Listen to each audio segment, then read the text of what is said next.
Assalamu alaikum ji. I hope you are following my advice and reviewing what we have covered so far in these series of lectures entitled History and Systems of Psychology. We are into the 30th lecture today, and last time we had touched upon and elaborated upon a very prominent psychologist whose name was, can you recall? That's right, Sigmund Freud. And he is famous for, that's right, for a number of things, including his system of treatment of mental disorders. And that system, if you remember, he called psychoanalysis. So we were into Freud and the psychoanalytical movement, जो बाद के मुअर्रिखीन ने जिस मकतबा फ़िक्र को psychoanalysis कहा, उसी को उन्होंने दूसरा भी नाम दिया, psychoanalysis and the related or ego psychologists. So if you come across these terms, psychoanalytical movement, psychoanalysis, ego psychologists, then you should be thinking about Freud and some of his immediate followers. We will touch upon those immediate followers today, and we will touch upon some of Freud's theories today. But before we go there and take a look at the further elaboration of his theory, let us review what we had talked about in the last lecture, that is lecture number 29. You remember that I told you that Freud was the inventor of psychoanalysis, that he was one of the recent psychologists, the 20th century, late 19th century psychologist who started to reflect upon and started to give a systematic view of the hidden forces of the personality. And those hidden forces he called the unconscious. इस लिहाज से जो मुअर्रिखीन हैं वो Freud को लाशऊर की का एक तरह से इन्वेंटर या डिस्कवरर समझते हैं. इन्वेंटर तो गलत लफ्ज़ होगा, डिस्कवरर, कि उसने ये दरियाफ्त किया, ईजाद नहीं, दरियाफ्त किया कि इंसानी शख्सियत में लाशऊर ज़हनी अम्माल जो हैं उनका बहुत गहरा असर है. और यही हमने पिछले लेक्चर में डिस्कस किया था. That Freud was a person who discovered the influence, the impact of the hidden forces, what he called the unconscious, on a person, including his daily life, including the development of mental diseases. You remember that he had divided the mind into three parts.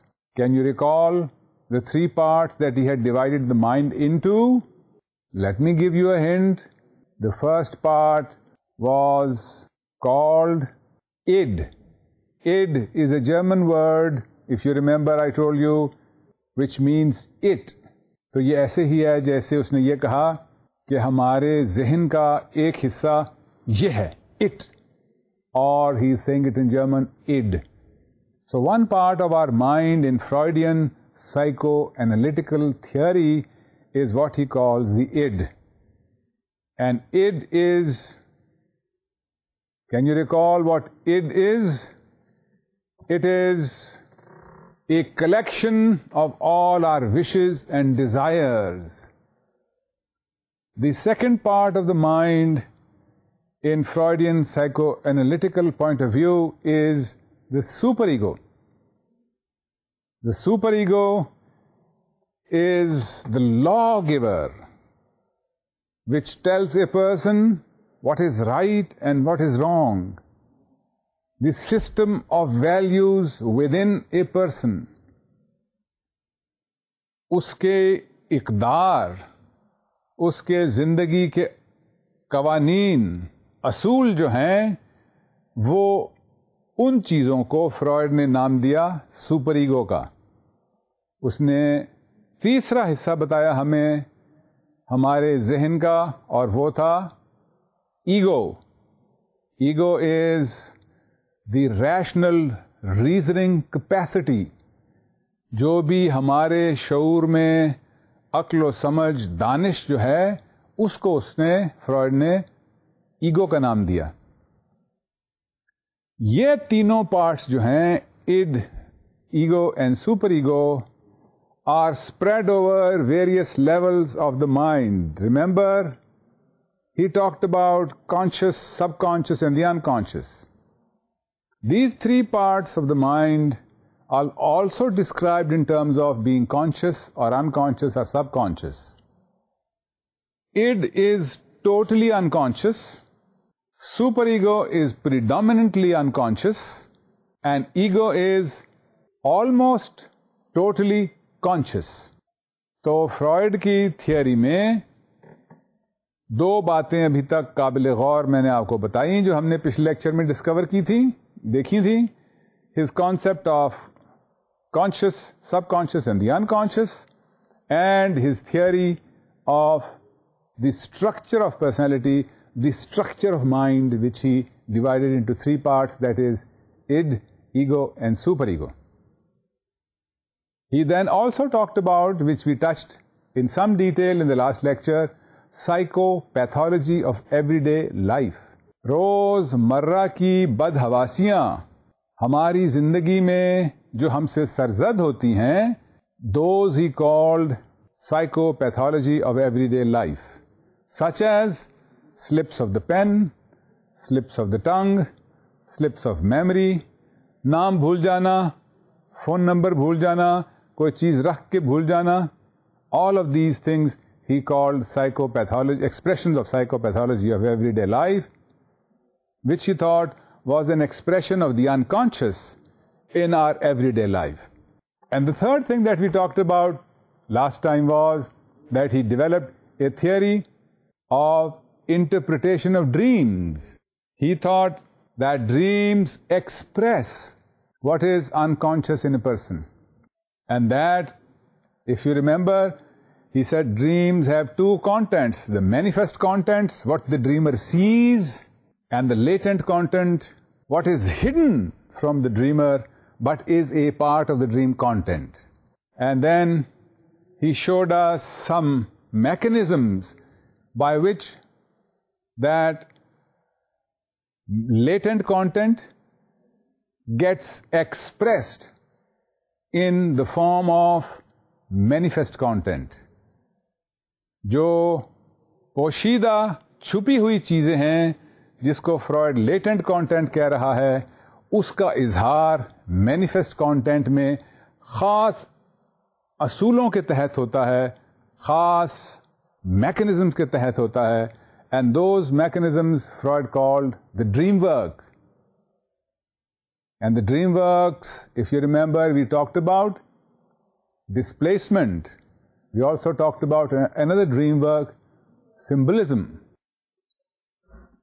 तो हमने पिछली मर्तबे Freud की theory of unconscious, हमने उसकी psychopathology, theory of psychopathology of everyday life, और उसकी हमने theory of dream interpretation के बारे में जिक्र किया था.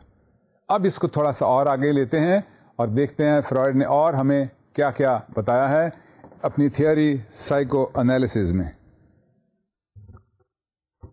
एक अहम कॉन्सेप्ट जो फ्रॉइड के यहाँ है, that is the concept of defence mechanisms. Before I elaborate upon this concept in psychoanalytical terms, let me give you a little bit of explanation of what is defense mechanism. If you remember, Freud had talked about the id and the superego as two parts of our personality, or the personality of a person. Id is a collection of wishes and desires, and superego is the regulating authority. Id requires that those wishes and desires and needs be fulfilled. Superego imposes controls on the expressions of those wishes and desires. Superego is the controlling authority. Id is the force, the agency of the mind, which requires immediate release of those wishes and desires that are contained in it. Ego plays the role of a moderator between these two agencies of personality in Freudian psychoanalytical theory. In order for the wishes and impulses that come from the id to be expressed, it's essential that they are expressed within the framework, within the parameters that superego lays, that superego imposes. अगर मेरा ये दिल चाहे कि अलिफ ने मुझसे बदतमीजी से बात की है और मेरी ये ख्वाहिश हो, इम्पल्स हो कि मैं इसको थप्पड़ लगा दूं, तो मेरा सुपर ईगो मुझे रोकता है उस बात से. It should not be done. How does one then express one self? Ego moderates these functions, these two opposing demands that come from the id and the superego. Those moderating functions Freud calls defense mechanisms. That is the function of the ego, and that is the other important concept in psychoanalytical movement, psychoanalytical theory. The concept of defense mechanism. Ego adopts the role of a moderator so that the expression to the impulses, needs, wishes of id is allowed, but it is allowed within the parameter, the framework of the system of values imposed by the superego. And those operations, those mechanisms are called defense mechanisms of the ego. उनमें से बहुत से हैं. पहली एक defence mechanism जिसको Freud projection का नाम देता है. Projection is a very simple defence mechanism. When a wish or an impulse of the id is unacceptable, then the ego does not acknowledge it in the person, but sees that, projects that outside of the person. If someone is dishonest, and this dishonesty he looks down upon himself, then he says to himself, his ego tells him to say to himself, he is not dishonest, the other person is dishonest. This is a denial of the inferior in yourself, in the self of a person, and then projecting it on to the outside world or to somebody else. This is called projection, one of the defense mechanisms of the ego in Freudian psychoanalysis. Another is denial. अगर एक शख्स को मिसाल के तौर पर उसने रोज़ा रखा है और उसको भूख लगी है, natural phenomena is that he feels hungry, but his superego tells him he shouldn't accept that because that would be against the tenets of his own religious sentiment. So he denies it in himself. I'm not hungry, I'm not thirsty, and thereby avoids the pressure that the impulse would have created if he had accepted it. Denial then is another defense mechanism. Another defense mechanism of the ego that Freud talks about is what he calls regression. Regression literally means, in Freudian psychoanalytical terms, going back in time. एक बच्चा जवान है और BA में पढ़ रहा है और तबीयत में खिलंडरापन है. उसके वालिद उसको कहते हैं, भाई इम्तिहान नज़दीक आ गया, पढ़ा कीजिए, आपको पढ़ना चाहिए. वो नहीं सुनता, हत्ता कि इम्तिहान बिल्कुल सर पर आ गया और फिर भी सारा दिन क्रिकेट का मैच खेल के घर आया तो वालदैन ने गोशुमाली की, डांटा डपटा. तो वो instead of behaving like a grown up responsible adult studying in the graduate degree level, he regresses. Abu जी आप तो मुझे तंगी करते रहते हैं, हर वक्त डांटते रहते हैं. Behaving like a 6-year or an 8-year-old. And this is an example of regression. The person regresses, goes back in time, becomes a baby, and thereby can defend his ego against frustration or from the outside pressures. Freud talks about other defense mechanisms of the ego, but I think these three are sufficient for you to know. Let us also take a look at another of Freud's theory, and that is his theory of neurosis. His theory of neurosis आप जानते हैं, it is a mild form of mental disorder. Freud also distinguished between neurosis and psychosis.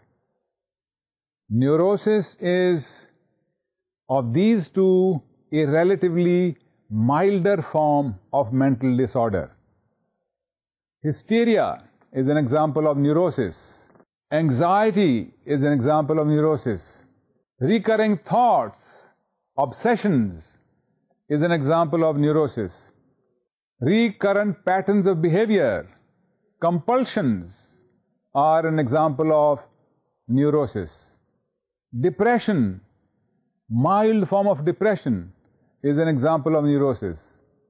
Whereas a psychosis is a relatively severe form, a chronic form of mental disorder. Schizophrenia, इंशिकाक-ए-ज़हनी, is an example of psychosis. That's a severe form of mental disorder.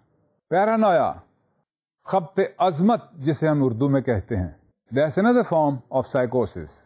A relatively severe, chronic kind of a disease which is not really open to easy cure. Another is manic depressive psychosis, जिसमें depression शदीद सूरत अख्तियार कर जाए. These are different forms.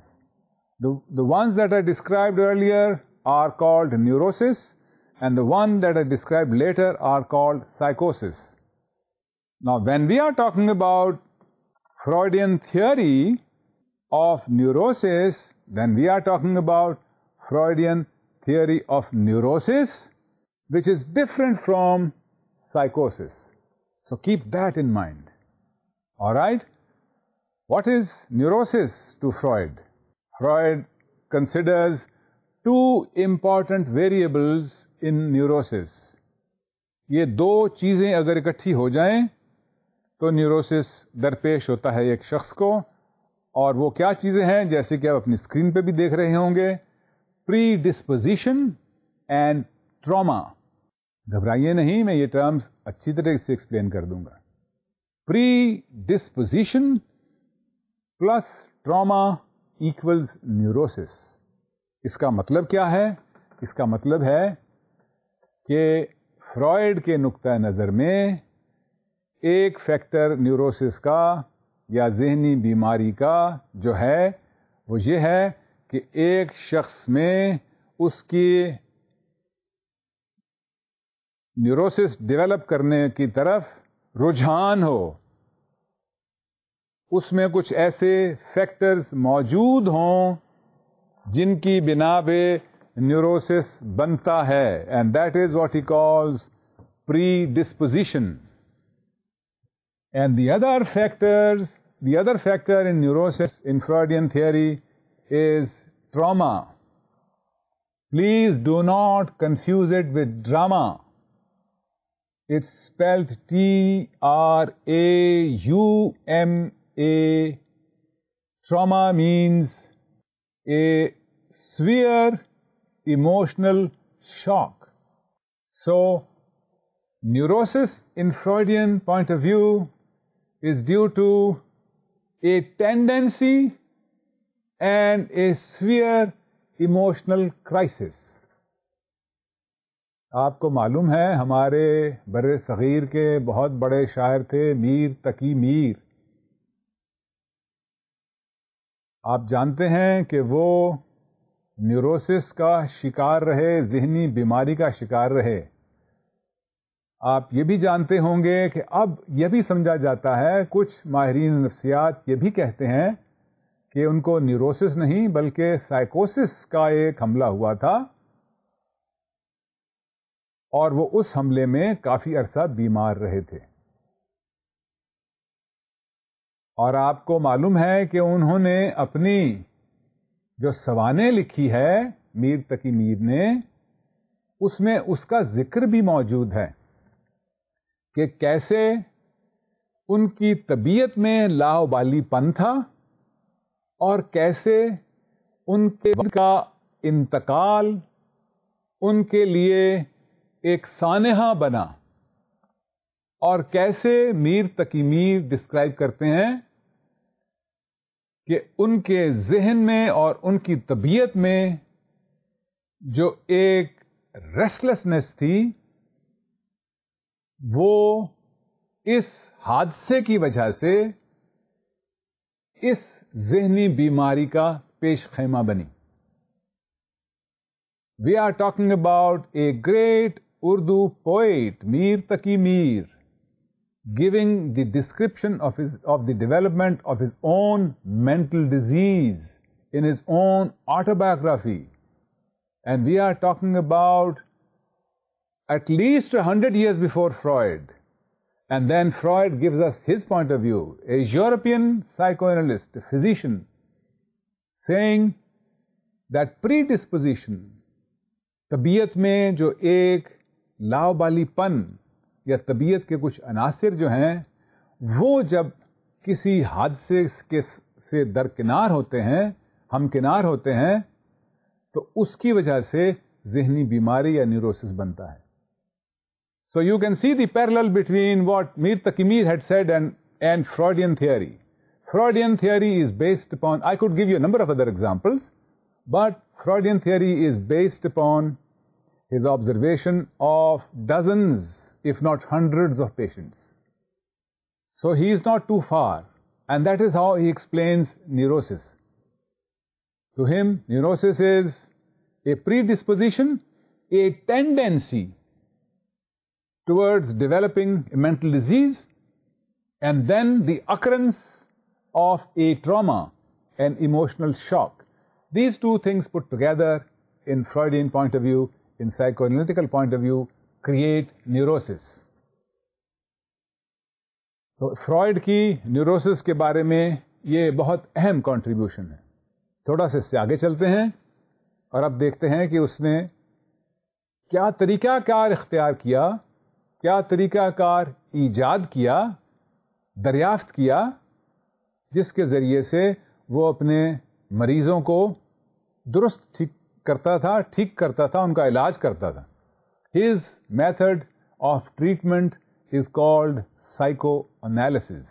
जैसा कि आप screen पे भी देख रहे होंगे, it was based upon a wide observation of his clinical patients, his own experience and his education as a physician. All right, let us take a look at what is the method of psychoanalysis as a method of treatment. Do not confuse the psychoanalytic method with the theory of psychoanalysis. Now we are talking about psychoanalysis as a method of treatment of mental disorders. बहुत सी चीज़ें हैं इसमें जिसका जिक्र Freud ने किया psychoanalysis में as a method. But I'm going to point out only five prominent things in the psychoanalytical system of how Freud treated his patients, or method of psychoanalysis as a tool of treatment of mental disorder consists of 5 things. चलिए एक हैं कि वो 5 चीज़ें क्या हैं. सबसे पहली चीज़ जो है वो है the process of what he calls free association. Free association is the main method of treatment in psychoanalysis of mental diseases. और चलिए इसकी थोड़ी सी एक्सप्लेनेशन कर देते हैं कि फ्री एसोसिएशन क्या थी और अब क्या है. Freud would invite his patients to his clinic. He had a reclining couch. He would ask the patients to lie down on the couch with the head up, and then he would sit behind them and then ask them to say whatever came into their minds. Freely express themselves. Freely let their imaginations go. जो भी उनके जहन में आए वो बगैर रोके टोके समझे बोलते चले जाएं. That was free association. इसका क्या फायदा है? इसका फायदा फ्रॉइड के ख्याल में ये था कि when somebody expresses himself or herself freely, then he by expression provides evidence to how he or she thinks, and then the analyst, the can put many things together and then understand what is the basis of the problem of the patient that is lying in front of him. साइकोएनालिस्ट या मालिज मरीज के पीछे बैठ के क्यों उसकी बात सुनता था और उसको रिक्लाइनिंग काउच पे क्यों लेटने को कहता था? To provide the patient with a relaxed atmosphere, with a warm atmosphere. Sitting behind the patient facilitated free association, the flow of ideas. अगर कोई शख्स सामने बैठ के बात करे तो मुमकिन है, फ्रॉइड का ये ख्याल था कि वो मालिज के एक्सप्रेशन से या मालिज के चेहरे के उतार चढ़ाव से मुमकिन है वो अपनी बात बदल ले. इस जो कि फ्रॉइड नहीं चाहता था. He wanted that people should express themselves totally without compulsion or totally in a free manner. So free association, flow of ideas, was one of the methods that he adopted for the treatment. The second method that he adopted was interpretation of psychopathology of everyday life. याद है आपको हमने कहा था कि psychopathology of everyday life, जो हमारी रोज़मर्रा की गलतियां हैं दिन भर में, वो हमारे अनकॉन्शियस का, लाशऊर का एक इजहार है. Freud would note down in free association or in description of the patients what mistakes they committed in their everyday life, and then interpret those mistakes for the patient to be able to understand why the patients are doing that, what are patients' motivations for doing that. So the second thing that he adopted for psychoanalysis as method of treatment was interpretation of psychopathology of everyday life. The third and one of the important things that he adopted was interpretation of dreams. He noted that during free associations, many patients went into describing dreams. And then from dreams, he could discover how their unconscious motivations express themselves. So dreams to him was what he called the royal road to the unconscious. He thought dreams provided a very rich material to understand the unconscious working of the patient, and understanding the unconscious of the patient will help the patient to recover from his neurosis. So the third thing was interpretation of dreams, और हमने उसके बारे में जिक्र भी किया था आपसे पहले. अभी मैंने जब रिवाइज किया तो जिक्र किया कि manifest content, latent content and then dream mechanisms. That is how dreams were interpreted during analysis. The fourth thing that he saw, that he adopted, was what he called analysis of resistance. इसको समझने के लिए भी थोड़ी सी background है. Freud noted that people did not want to get well. अजीब बात. A person who is suffering from anxiety or obsessions consults a physician, at the same time resists getting well. Is it possible? Yes, it is possible. Why? Because the neurotic's way of life is to him the best way of life. That is what he has learned. That's the way he has become. That has become his habit, his second nature. So he doesn't want to change, although it is painful. But still he doesn't want to change, because he doesn't know if he were to change, will that changed person be better? He doesn't want to take that risk. He doesn't want to take that chance. So he is miserable, but is not ready to change. A contradiction in terms, but that's the way Freud saw it. So he saw in all patients a resistance to change, a resistance to leave their neurosis behind and to go forward. And analyzing resistance in Freudian point of view was a very important tool of treatment. And the fifth and the last thing that he used as a treatment methodology in psychoanalysis was what he called analysis of transference. जैसे आप screen पे भी देख रहे हैं, transference को, analysis of transference को समझने के लिए भी थोड़ा सा बैकग्राउंड बताना पड़ेगा. When a patient is in analysis in Freudian point of view, in Freudian theory, with a psychoanalyst, he feels relief in his symptoms. He feels slightly better as a result of free association interpretation of dreams. Over the next 2, 3, 4 months, he begins to feel a relief. Because of that relief, he holds the analyst in high esteem. He begins to like the analyst. He even may, or she even may begin to love the analyst or the doctor or the मालिज.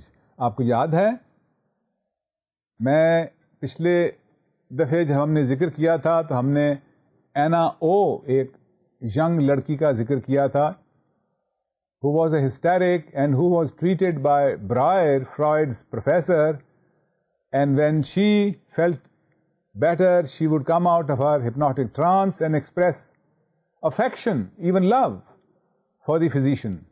That is what is called transference.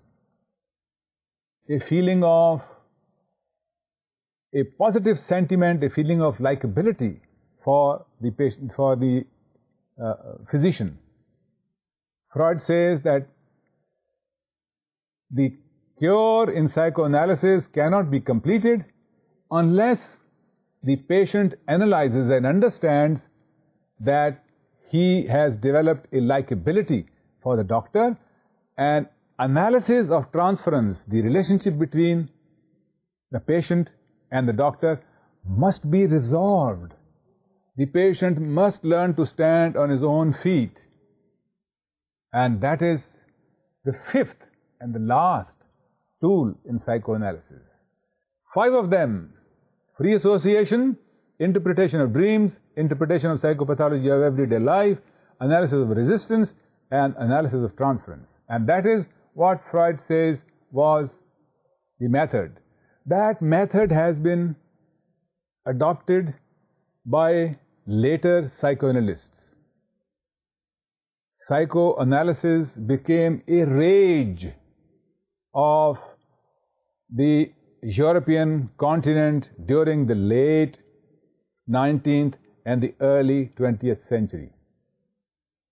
Everybody and almost anybody who was of any social significance in the upper echelons of the society at that time in Europe would enter into psychoanalysis.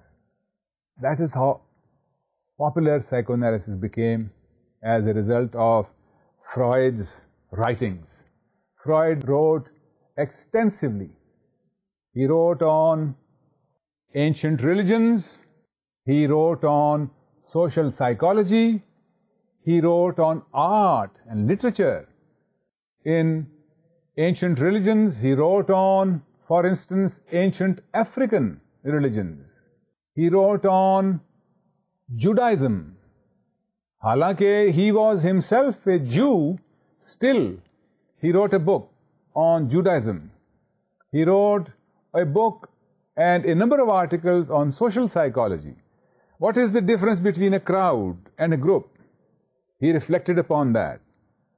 How crowd may become violent and how group may not become violent. He wrote on that too. Then he wrote about and on many artistic topics also. For instance, he wrote on Leonardo da Vinci. आपने Leonardo da Vinci की मशहूर painting का जिक्र तो सुना होगा, Mona Lisa. आपने उनकी एक थ्रिलर भी उसके बारे में लिखा गया है, the da Vinci code. It's a thriller these days, a novel. Film has also been made on that book. And that was Leonardo da Vinci. Leonardo da Vinci was a painter, and he wrote a small booklet on Leonardo da Vinci also. So Freud wrote extensively. He corresponded extensively with other people also. And he left a great mark on man's thinking, particularly in the area of mental diseases. Let us go forward of Freud and let's take a look at some of his followers. I want to particularly mention 3 of them. The first was his daughter. As you can see on your screen, Anna Freud, a very favorite child of Sigmund Freud. बहुत ही लाडली थी उनकी, और भी बच्चे थे Freud के, but Anna was his favorite child. She later on took up psychoanalysis as a career and developed a technique of treatment of children through psychoanalysis. She is known in the literature of psychology as a child psychologist, as a prominent child psychologist. One of the important contributions that she made was that she elaborated the defense mechanisms of the ego. And one of the defense mechanisms that I particularly want to mention that is related to Anna Freud's name is identification with the aggressor. She put forward the view that one defense mechanism of the ego adopted by children is to become aggressors. अगर आप बच्चों के खेल देखें तो आप notice करेंगे एना ने बताया कि उसमें कुछ बच्चे असातिज़ा का, वालिदैन का या किसी बड़े हीरो का रोल प्ले करते हैं and tend to become domineering and aggressive. And she thought that was one of the mechanisms of defense that she found in children. The other person that we might touch upon in this context is Heinz Hartmann, another follower of Freud's, who elaborated upon the functions of the ego, how ego develops defense mechanisms. And he put forward the view that one of the important functions of the ego is to integrate and coordinate different tendencies within the mind. That was Hartmann's contribution. The third person who was a psychoanalyst that I really want to touch upon today is Ernest Chris. As you can see on the screen, Ernest Chris was also trained in psychoanalysis, like Anna Freud, like Heinz Hartmann, and he put forward the view that one of the important functions of the ego is that the ego controls regression. Remember, when we were talking about Freudian concept of mechanisms of defense, and we talked about one of the defense mechanisms as regression, और मैंने आपको बताया अभी कि regression means going back in time.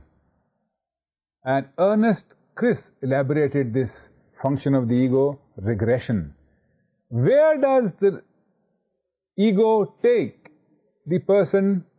At what stage should a person in regression become a child, or a 6-year-old, or a 3-year-old? Who decides that?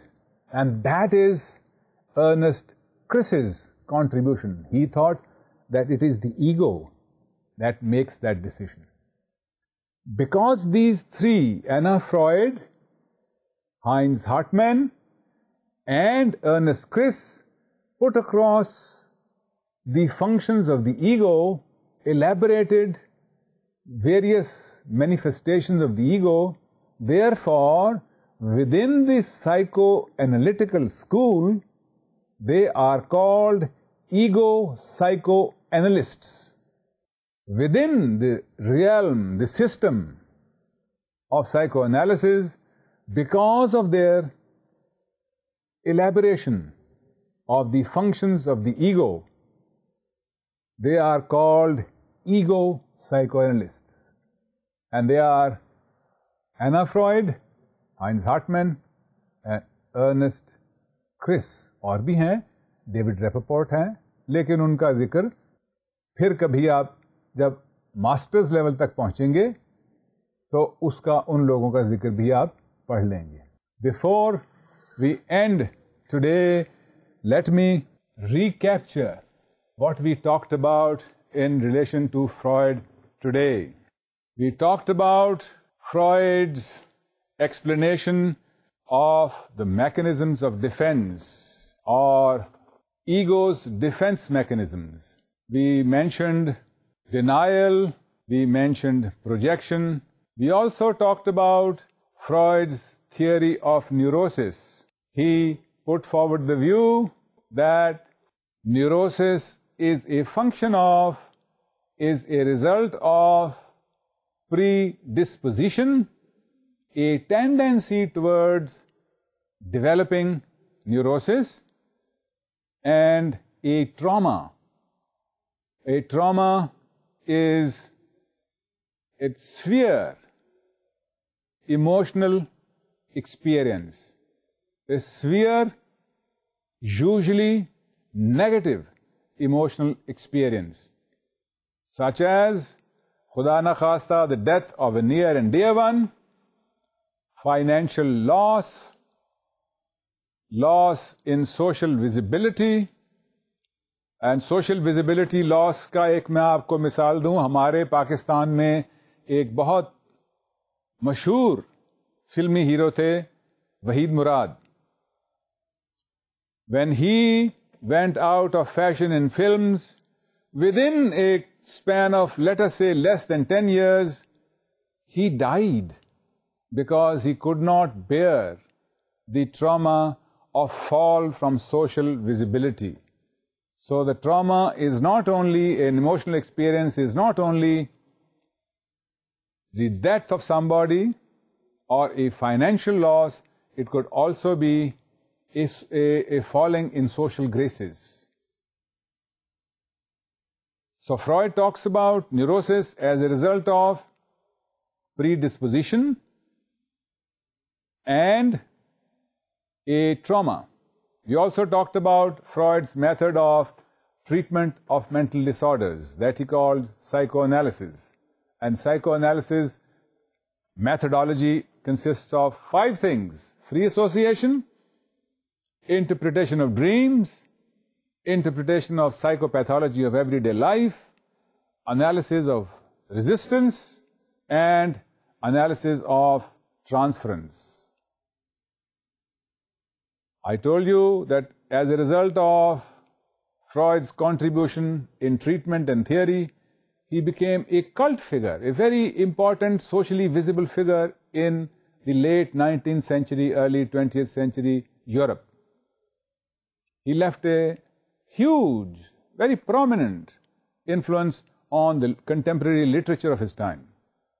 Then we talked about 3 of his followers that we have called ego psychologists or ego psychoanalysts. One was his daughter, Anna Freud, who specialized in psychoanalysis and then branched off to specializing in psychoanalysis of children.